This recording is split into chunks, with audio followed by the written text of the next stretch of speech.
हिसाब से, अपने व्यवहार से, अपने कर्म के हिसाब से हम लोग सोचते हैं, लेकिन केवल सोच के रह जाएँगे, तो कुछ नहीं होने वाला है। हमको करना होगा, और करना क्या है? संघ जो दिशा निर्देश दे रहा है, संघ जिस मार्ग पे चलने के लिए कह रहा है, इस विश्वास को हर एक दिन मजबूत करते जाइए और इतना मजबूत करिए कि अटूट हो जाए। कोई अगर इसे तोड़ना चाहे, तो जैसे कोई पत्थरों पे अगर मुक्का मारेगा, तो पत्थर को कुछ नहीं होता, लेकिन उसके हाथ को ज़रूर दर्द होता है। तो कोई अगर किसी समन संघी को तोड़ना चाहे, भरमाना चाहे, बहलाना चाहे, तो दर्द उसको हो, उस समन को ना हो, जिसे वो तोड़ने आया है, जिसे बरगलाने आए हैं, जिसे भरमाने आए हैं। उस तोड़ने आने वालों को दर्द का एहसास होना चाहिए, तब उसको लगेगा कि वास्तव में ये लोग केवल कहते नहीं हैं कि समन जो है शक्तिशाली होता है। समन सबसे शानदार लोग होते हैं, समन सबसे ऊँचा मस्तक वाले होते हैं। ये वास्तव में है।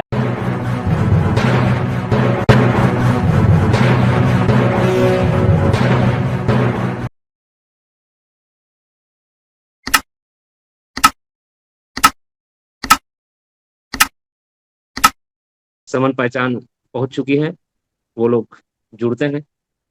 मैं अपने तरीके से आज की कॉन्सेप्ट की शुरुआत कर रहा हूँ।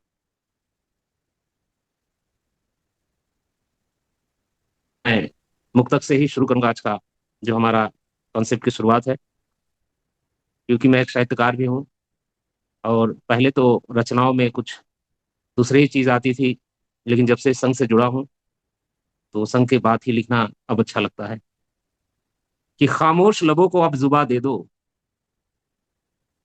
खामोश लबों को अब जुबा दे दो और दुनिया जहान के सपनों को नई सुबह दे दो। खामोश लबों को अब जुबा दे दो और दुनिया जहान के सपनों को नई सुबह दे दो और सिलकर लबों को दर्द सहना छोड़ दो। जैसे चुपचाप हम लोग सब कुछ सह लेते हैं, तो सिलकर लबों को दर्द सहना छोड़ दो और उम्मीदों की हर एक जंजीर तोड़ दो। ना उम्मीदों की अब हर एक जंजीर तोड़ दो, बनकर समन उड़ान भर सकते हो और बनकर समन ही हर एक आपदा से लड़ सकते हो। ये पक्का है, जब हम समन पहचान को अपना लेते हैं, तो कोई भी आपदा हो इस दुनिया में, समन लोग सक्षम होते हैं उस आपदा से लड़ने के लिए। और 4 लाइन में पढ़ूंगा, उसके बाद फिर मैं अपनी बात को कंटिन्यू करूंगा। भीड़ नहीं है, एक विचार है हम। भीड़ नहीं है, एक विचार है हम, संघ के संग। ध्यान से मेरे शब्दों पर ध्यान दीजिएगा, ये भी कॉन्सेप्ट का ही हिस्सा है कि भीड़ नहीं है, एक विचार है हम, और संघ के संग मजबूत दीवार है हम। संघ के संग मजबूत दीवार है हम। जो इसे तोड़ना चाहता है, सुन ले जरा, जो इसे तोड़ना चाहता है, सुन ले जरा, समन है हम और अब तैयार है हम। अब समन तैयार हो रहे हैं। अब समनों की कोई भी बात बहुत आसानी से कोई टाल नहीं पाएगा। सन्निपत बाहुल करने की ये परंपरा बहुत प्राचीन है। एक्चुअली ये जो सन्निपात है ना, सन्निपात मतलब संग संग आकर के बैठना। लेकिन हम सन्निपात क्यों करेंगे, किस लिए करेंगे? इसलिए करना है कि ये ज्ञान का पाठशाला है। क्योंकि अगर हम बैठेंगे नहीं आपस में, बात नहीं करेंगे, तो हम अपनी ज्ञान भी नहीं बांट पाएंगे। हम कहेंगे किससे? हम अपनी ज्ञान को अपने आप से कहूंगा तो सुनेगा कौन? उसका लाभ कैसे दूसरे को मिलेगा? तो हम जो संग संग बैठते हैं, जो सन्निपत बाहुल करते हैं, और बहुत खुशी की बात यह है कि भारतवर्ष में वैसे तो 5-6 लाख गांव हैं। सफर लंबा है, लेकिन समण संघी चल पड़े हैं उस रास्ते पर, जिस रास्ते पर चल करके उनको उस वास्तविक मंजिल को पाना है, जिसकी सपना जो है हर एक समन ने, हर एक महासमन ने देखा है और हमें बता करके गया है। लेकिन चलने वाले लोग सही रास्ते का पता हमें नहीं बताया। हमें ये नहीं बताया कि कौन सा मार्ग है जो उनके अनुयायी थे, जो दम भरते थे। हम बाबा साहब के सिपाही हैं, हम मनोहर साहब की सपनों को पूरा करेंगे, हम महात्मा ज्योतिबा फूले के सपनों को पूरा करेंगे, हम हरिचांद ठाकुर, गुरुचांद ठाकुर के सपनों को पूरा करेंगे। वो हमें सही मार्ग नहीं बताए। वो सारे के सारे लोग केवल अपना ही सपना पूरा करने में लग गए। वो भूल गए बाबा साहब को, वो भूल गए मानवर साहब के संकल्पों को, वो भूल गए हरिचंद ठाकुर गुरुचाँद ठाकुर के दिखाए हुए मार्गों को। वो सारे लोग केवल खुद के सपनों को साकार करने में लग गए। अगर वास्तव में वो बाबा साहब के सपनों को पूरा कर रहे होते, वो बुद्ध का भारत का निर्माण कर रहे होते, वो सम्राट अशोक की महाभारत की रचना में अगर शामिल होते, तो आज हमारे हालत कुछ और होता। आज हम जिस हालत में हैं, पक्का है कि हम उस हालत में नहीं होते, जरूर परिवर्तन होता। तो ये ज्ञान का दिन है, ये ज्ञान का पथ है। सम्मक बनना बड़ा कठिन काम है, लेकिन हर एक समन संघी सम्मक है। समानता में विचार करने वाले लोग हैं, समान भाव रखने वाले लोग हैं, भाईचारा के पथ पर चलने वाले लोग हैं। आज समय बहुत कठिन है। हमने देखा कि भोर रात में लगभग 3 सवा 3 बजे सोनम वांगचुक को बिना किसी नोटिस के वो संकल्प के साथ वहां पे बैठे हुए थे दिल्ली के जंतर मंतर पर। डॉक्टरों की भेष में पुलिस आए और उनको एक तरह से बिना उनके मर्जी के, बिना उनकी इच्छा के, उनको वहां से उठा करके लेके चले गए। कहाँ रखे हैं, कहाँ ले गए हैं, इसके बारे में हमें कुछ नहीं पता, ना मैं बता पाऊंगा। लेकिन वो किसके लिए बैठे थे? हमारे आपके बच्चों के भविष्य के लिए बैठे हुए थे। तो उनकी मर्जी होना चाहिए था। उन्होंने आमरण अनशन टिल डेथ तक लड़ने की इच्छा जताई थी कि जब तक इस सिस्टम को सही नहीं किया जाएगा, जब तक धर्मेंद्र प्रधान इस्तीफा नहीं देंगे, तब तक हम यहां से उठेंगे नहीं। लेकिन पूरी सिस्टम करप्ट है। इस सिस्टम के खिलाफ आवाज उठाना, इस सिस्टम के खिलाफ में कार्य करना इतना आसान नहीं है, क्योंकि हम जो है अगर कुछ करना चाहेंगे उनके मर्जी के खिलाफ, वो होने नहीं देंगे, क्योंकि पावर उनके पास है।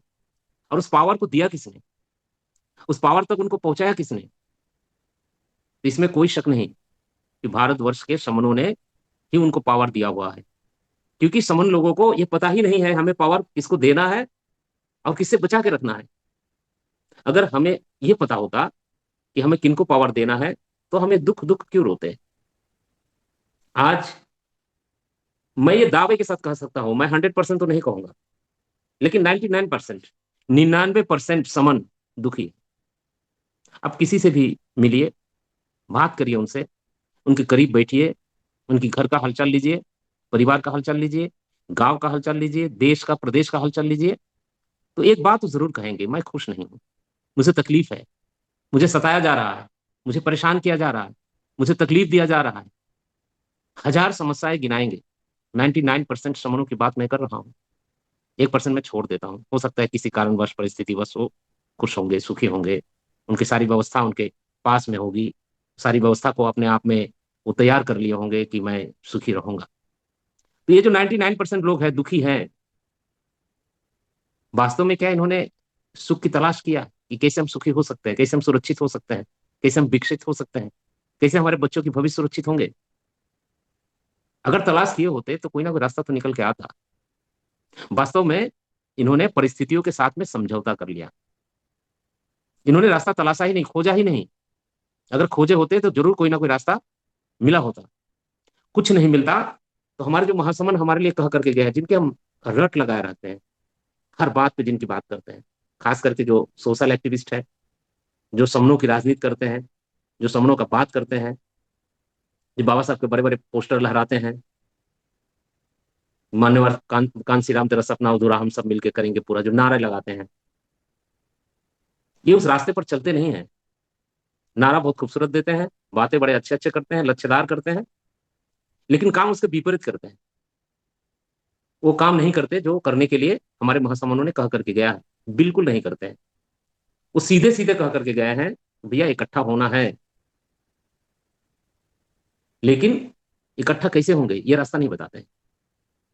वो कहते हैं कि मैं करूंगा, मैं करूंगा, मैं में परेशान है, मैं में उलझा हुआ है। और मैं का मतलब स्वयं को स्थापित करना, वो खुद को स्थापित करना चाहते हैं।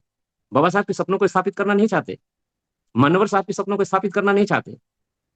ये लोग केवल स्वयं को स्थापित करना चाहते हैं कि हालात कैसे भी हो, हम अपने आप को स्थापित कर ले, मेरा भी कुछ नाम हो जाए, मैं भी कहीं से विधायक, एमपी, एमएलए का मुझे टिकट मिल जाए, मैं भी कहीं से चुनाव लड़ लूं, मेरे पास भी कुछ पैसे आ जाए, गाड़ियां आ जाए, एक दो गनर मेरे साथ में घूमे, समाज के अंदर मेरा कुछ रुतबा बन जाए। लेकिन समाज का क्या? जिस समाज की बात करते हैं, जिस समाज के वोट लेकर के ये सारे सपने साकार करने की वो सोचते हैं, उस समाज का क्या? उनके दुखों का क्या? तो दुख खत्म करने का एकमात्र मार्ग है समन संघ। संघ के, हर एक समन संघी के जो विचार आते हैं, संघ के जो कॉन्सेप्ट होते हैं, संघ के जो गोल्डन रूल्स बताए जाते हैं, वो सारे चीजों को ध्यान से सुनना होगा, और सुन करके उसको समझ करके, और मतलब जिसको कहते हैं ना कि आत्मसात करना, अपने अंदर उतरना होगा। और एक बार सुनने से ये काम बनने वाला नहीं है। हम तो एक बार सुनते हैं भूल जाते हैं, दो बार सुनते हैं भूल जाते हैं। इसीलिए लगातार बहुत लोग कहते हैं ना कि समन संघ की जो पोर्टल चल रहा है, जो पोर्टल चल रहा है, रोज 8 बजे से 10:30 बजे तक यहाँ पे मीटिंग होती है। करते क्या है लोग?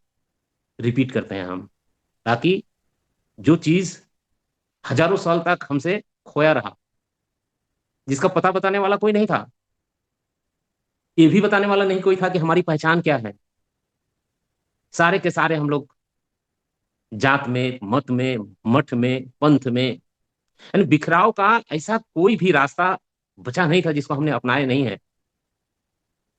टूटने का ऐसा कोई मार्ग नहीं है जिसे हमने छोड़ा है। हमने उस हर एक मार्ग को तलाश किया, जिससे बट करके, टूट करके और छोटे से छोटे गोष्ठी में हम हो जाए।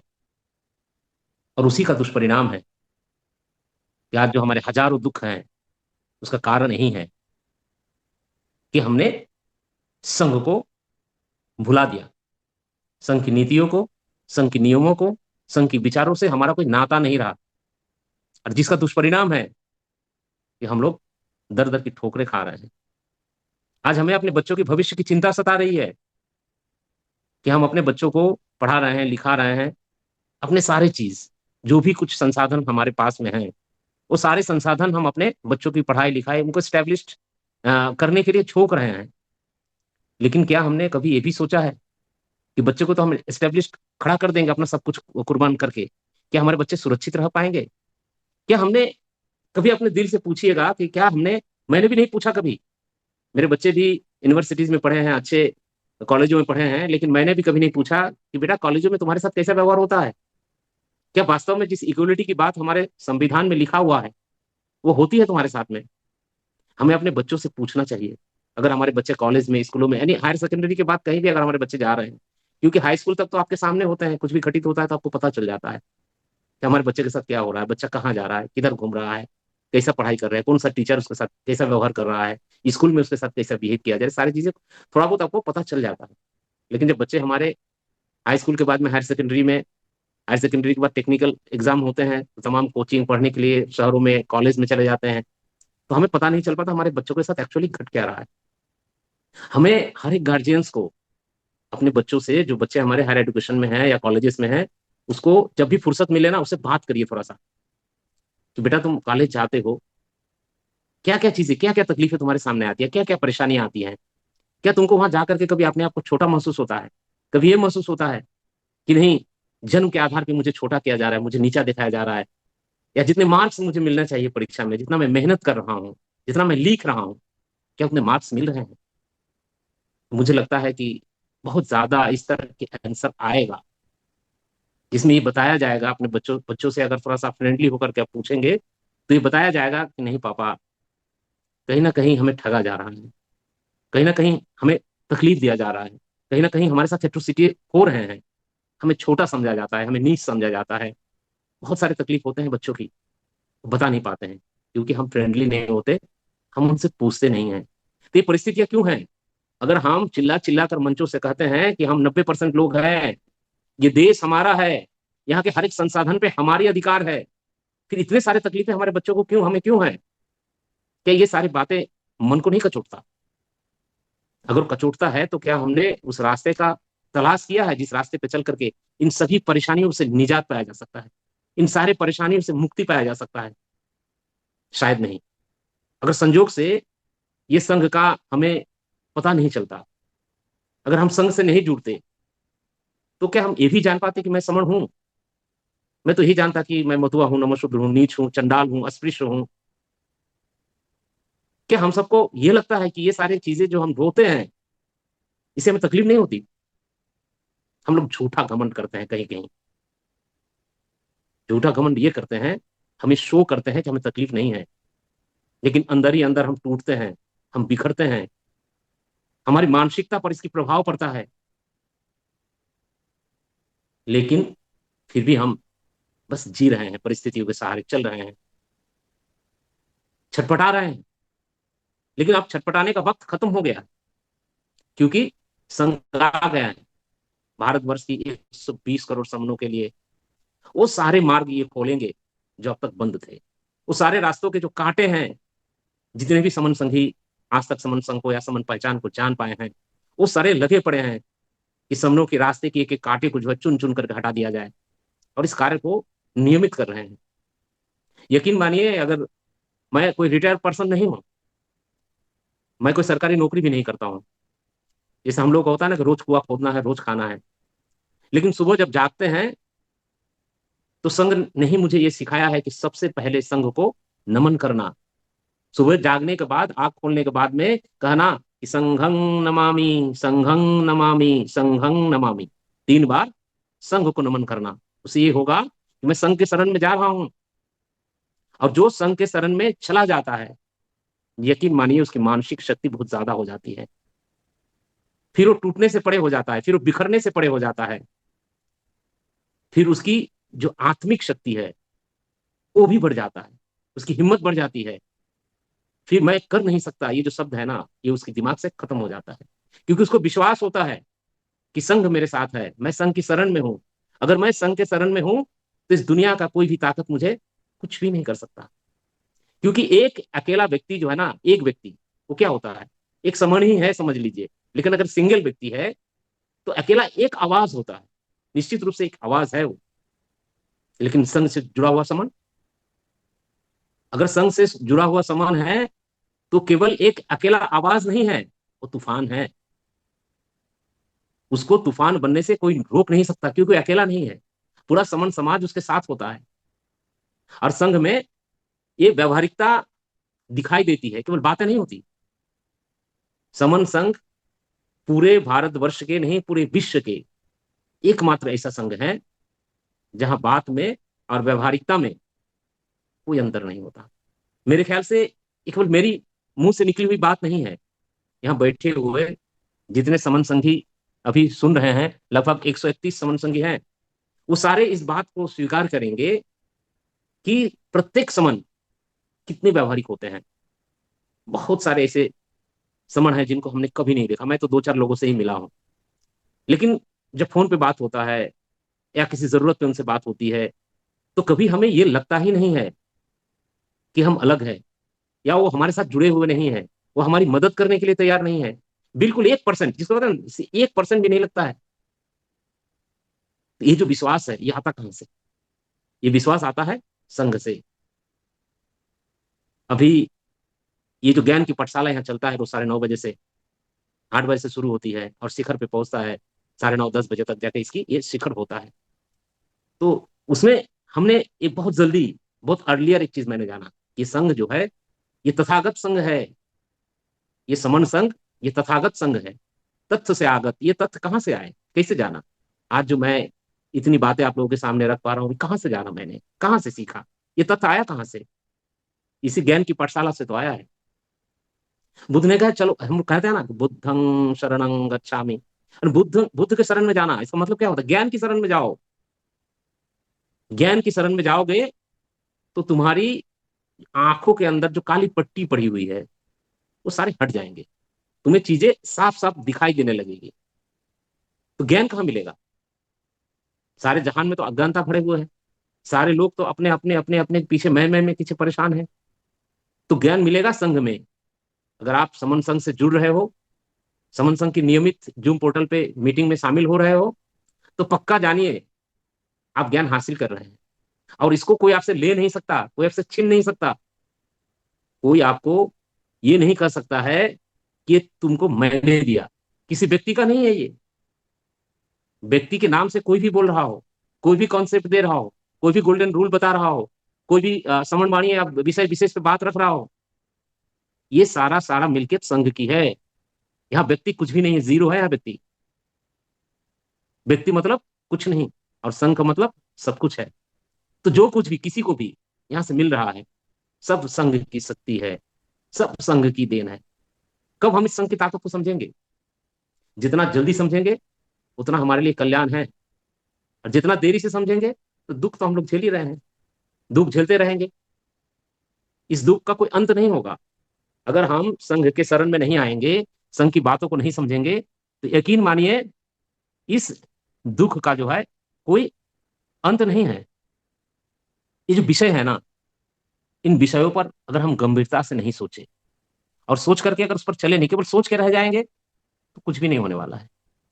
सोचने के लिए तो हर एक आदमी अपने हिसाब से, अपने व्यवहार से, अपने कर्म के हिसाब से हम लोग सोचते हैं, लेकिन केवल सोच के रह जाएंगे तो कुछ नहीं होने वाला है।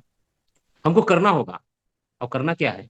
संघ जो दिशा निर्देश दे रहा है, संघ जिस मार्ग पे चलने के लिए कह रहा है, इस विश्वास को हर एक दिन मजबूत करते जाइए, और इतना मजबूत करिए कि अटूट हो जाए। कोई अगर इसे तोड़ना चाहे, तो जैसे कोई पत्थरों पे अगर मुक्का मारेगा तो पत्थर को कुछ नहीं होता, लेकिन उसके हाथ को जरूर दर्द होता है। तो कोई अगर किसी समन संघी को तोड़ना चाहे, भरमाना चाहे, बहलाना चाहे, तो दर्द उसको हो, उस समन को ना हो जिसे वो तोड़ने आया है, जिसे बरगलाने आए हैं, जिसे भरमाने आए हैं। उस तोड़ने आने वालों को दर्द के एहसास होना चाहिए, तब उसको लगेगा कि वास्तव में ये लोग केवल कहते नहीं है कि समन जो है शक्तिशाली होता है, समन सबसे शानदार लोग होते हैं, समन सबसे ऊंचा मस्तक वाले होते हैं, ये वास्तव में है।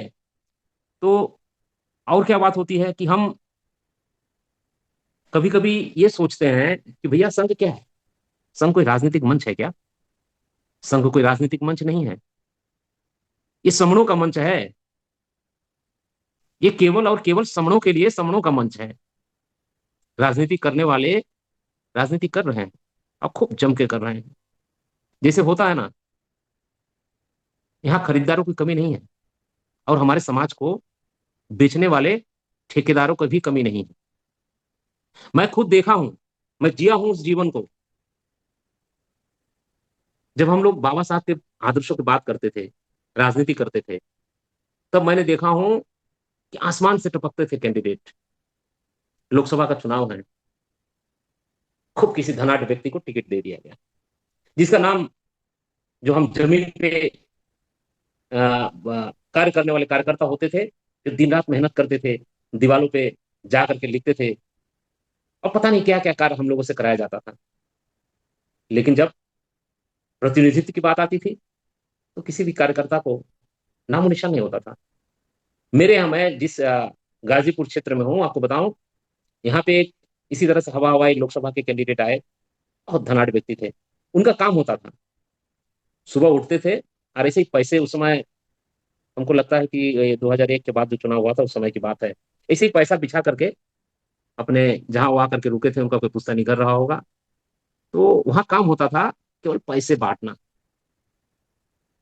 उनको ये लगता था कि हम पैसा बांट देंगे तो ये जो समन समाज है, ये हमारी जी हुजूरी करेगी, जो हम इनसे कहेंगे और करेंगे। करते भी थे लोग, जो हमारे समाज के जो कार्यकर्ता थे, जो बाबा साहब के आदर्शों पे चलने वाले लोग थे, वो सारे के सारे लोगों को मैंने देखा हूँ, जाते थे और गड्डियां लेते थे, और चुपचाप अपने पॉकेट में, वो तो खर्चा करने के लिए दिया जाता था कि जाओ गाँव गिराव में अपने लोगों को कुछ खिलाओ पिलाओ, कुछ खर्चे करो, लेकिन किसी को कुछ नहीं दिया जाता था।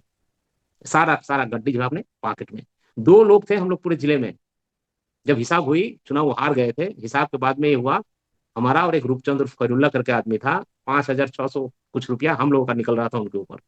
अब केवल दो ही लोग पहुंचे थे हिसाब करने के लिए, और पूरे जिले से कोई पहुंचा नहीं था। उन्होंने कहा था कि भैया, ये उल्टी गंगा बह रही है, आपका हिसाब जो है हमारे ऊपर चढ़ा हुआ है, और आप ये पैसा लीजिए, अपना हिसाब बराबर करिए। हमने कहा सर आप हार गए हैं, अगर आप जीत जाते ना तो हिसाब करके जो पैसा हम लोग अपने पॉकेट से खर्चा किए हम लोग जरूर ले लेते, लेकिन आप चुनाव हार गए हैं, आपसे हम लोग कोई पैसा नहीं लेंगे।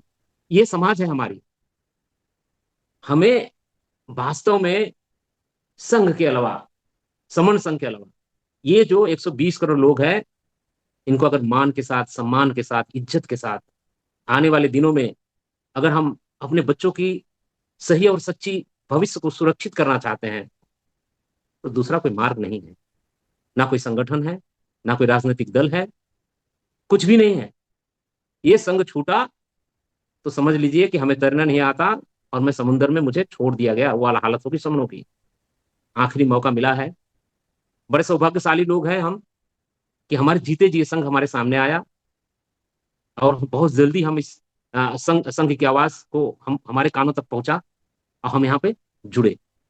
अगर नहीं जुड़ते तो पक्का है हम भी उसी दलदल में रह गए होते।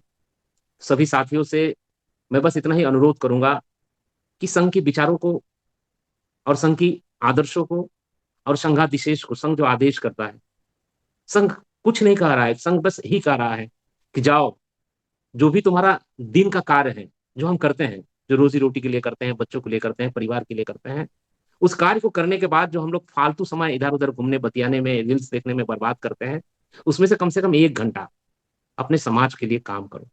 बाबा साहब ने जो कह करके गया था ना, पे बैक टू सोसाइटी, ये केवल वो नौकरी करने वाले लोगों के लिए नहीं है, हर एक सचेतन व्यक्ति के लिए है। और संघ तो चेतना का अथाह भंडार है। तो हम जिस चेतना को पहुंचाना है हर एक समन तक, 1 घंटा समय दीजिए। और जो भी समन साथी है, घर के रिश्तेदार हैं, पड़ोसी हैं, पढ़ने वाले बच्चे हैं, छात्र हैं, उनके साथ बैठिए, उनसे चर्चा करिए समन संघ की। उनको बताइए, बाबू, भैया, बेटा, काका, काकी, मौसा, मौसी, कि जिस झूठी पहचान को लेकर के आप घूम रहे हो ना, वो पहचान तुम्हारा नहीं है, वो पहचान हमारा नहीं है। हमारी वास्तविक पहचान समण है।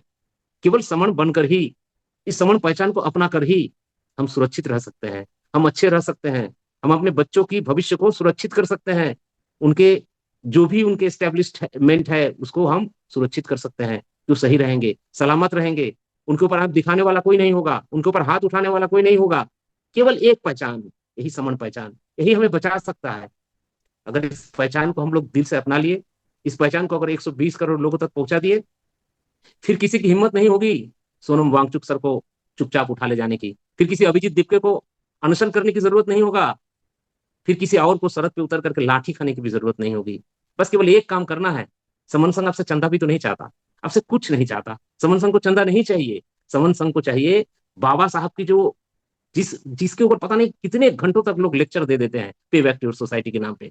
बस उस पे बैक टू सोसाइटी को सही से समझना है, अपने समय में से कीमती समय निकल करके अपने समाज को जाकर के ये संदेश देना है कि हम इकट्ठा होना है। बिना इकट्ठा हुए हमारी मुक्ति नहीं है।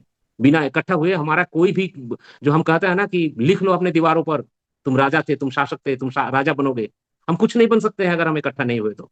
और जिस दिन इकट्ठा हो गए तो आपको दीवारों पर भी लिखने की जरूरत नहीं है, आप राजा बन जाएंगे। आप शासक थे, आप शासक बन जाएंगे। ये सारी चीज आपका था, ये देश आपका है, इसके हर एक संसाधन आपके हैं, इस सारे चीजों के अधिकार आपका है। फिर अपने अधिकार पाने के लिए आपको गिड़गिड़ाने की जरूरत नहीं है। सारा अधिकार आपके पास ऑटोमेटिक आ जाएंगे। बस केवल एक काम करना है, हमें इकट्ठा होना है। इकट्ठा होकर के संघ के विचारों को तहत इकट्ठा होकर के संघ के दिशा निर्देशों का पालन करेंगे तो सारी चीजें ऑटोमेटिकली बड़े सिंपल तरीके से हो जाएगा। मेरा समय भी पूरा हो गया है और मैं अपनी बात को यहीं पे विराम दूंगा। अगर मेरी जुबान से कोई गलत बात निकली है, अगर मेरी बातों से किसी को कोई आघात लगा है, तो मैं संघ से हाथ जोड़ करके 3 बार क्षमा चाहता हूँ। संघ मुझे क्षमा करे, संघ मुझे क्षमा करे, संघ मुझे क्षमा करे। संघं नमामि। जय भीम, नमो बुद्धाय।